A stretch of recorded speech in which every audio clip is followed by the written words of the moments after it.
Hi, so today I wanted to share more about our emotions and why they are so important to be with, to process, and to resolve, especially as an emotional eater. So, welcome. My name is Michelle. I'm a certified holistic nutritionist and emotional eating expert.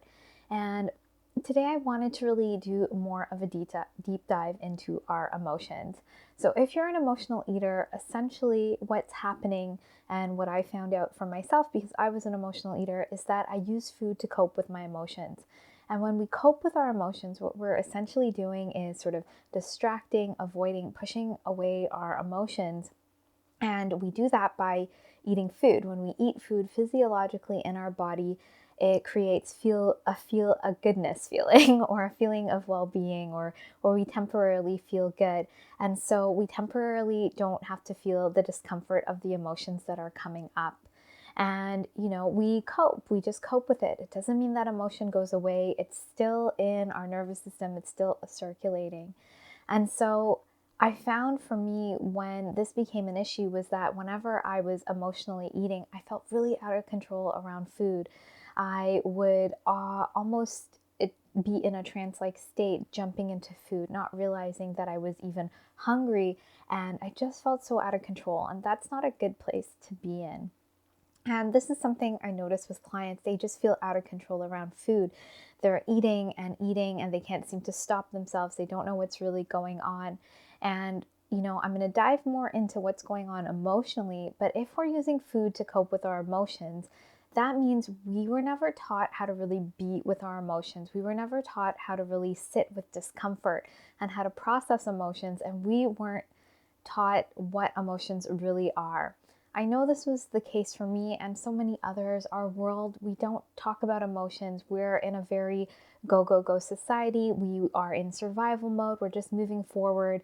And whenever you have an emotion, you're probably taught to distract from it or push it aside. There wasn't enough time to be with that emotion. And perhaps your parents and caregivers and just a society in general doesn't know how to be with emotions. You hear it when someone is sad and it's like, look on the bright side, or, we just kind of seem to want to bypass emotions. And that doesn't really work. So, what are emotions? Emotions are physiological response in our body. So, whenever we interact with life, we respond to life and we have a reaction to life. We might feel something is pleasant and something's uncomfortable or something hurt us. Our emotions tell us what is really going on in our reality, what's going on for us. And so if something happens, that we don't feel comfortable with, or it feels uncomfortable in our body, those emotions are biologically produced in our body. They're a chemical reaction and they're a messenger. And so they're meant to be released in our body for us to hear the message. When we hear the message that was uncomfortable, and we really sit and be with that emotion without judgment and allowing it to sort of process through our body, we hear whatever message it had for us. Maybe we're in a situation that didn't feel right for us. Maybe that friend didn't make us feel good. We can go deeper into what's going on.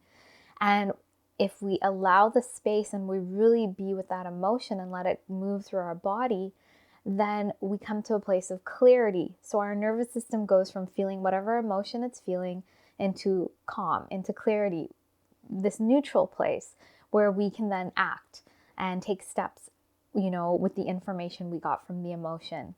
But what happens in our lives and what we've been taught from a really young age is that we don't have time to do that, or it's just too uncomfortable.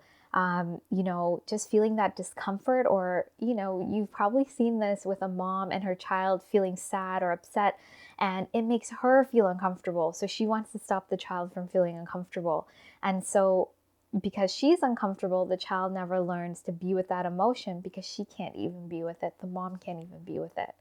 And so we lose contact with this data we have in our bodies. These emotions tell us information. They tell us something deep about ourselves. And when we distract with food, we lose touch with that.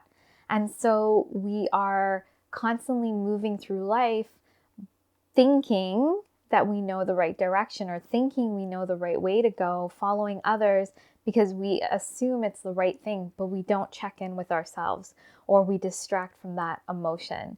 especially if it's uncomfortable, especially if a situation's not comfortable for us and we keep moving forward in it, we're going to keep eating and eating, or if a situation triggers something in us.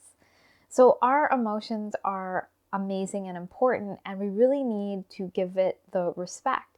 And, I always say this in my seminar, the easiest thing would be if we were taught how to really be with our emotions and feel them. But I'm going to expand on that.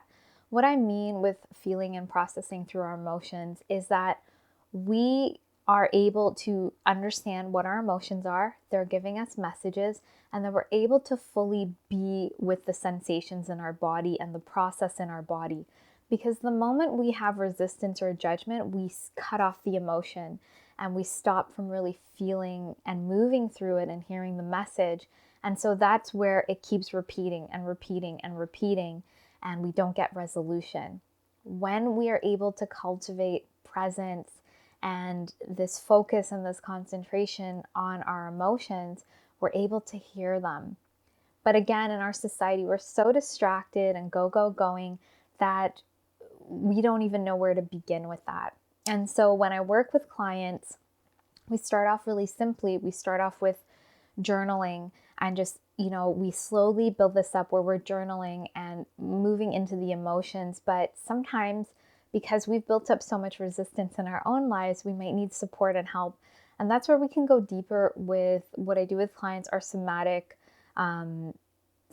meditations. And so they go deeper into the sensations of the body. I'm there to support and create a container for clients so that they can learn how to do that. And this is not super easy. This requires you to be ready with a curiosity, to be ready to really be with your emotions and not to try to get rid of them or to get rid of whatever's going on, but to really work through them to get to resolution. Because the more we can be with our emotions and be non-judgmental about the process, the more we're able to actually feel and let that process and move through our body so that we can get to the resolution. So we focus on the emotion, we give it space, we're curious about it.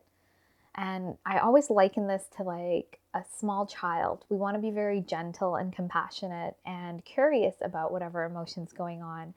And that once we're able to really genuinely be there and have space for the emotion, it allows it to process through the body. And then we can start hearing the messages, and then it comes to a completion and a resolution, and we can hear what needs to change or what information it had for us.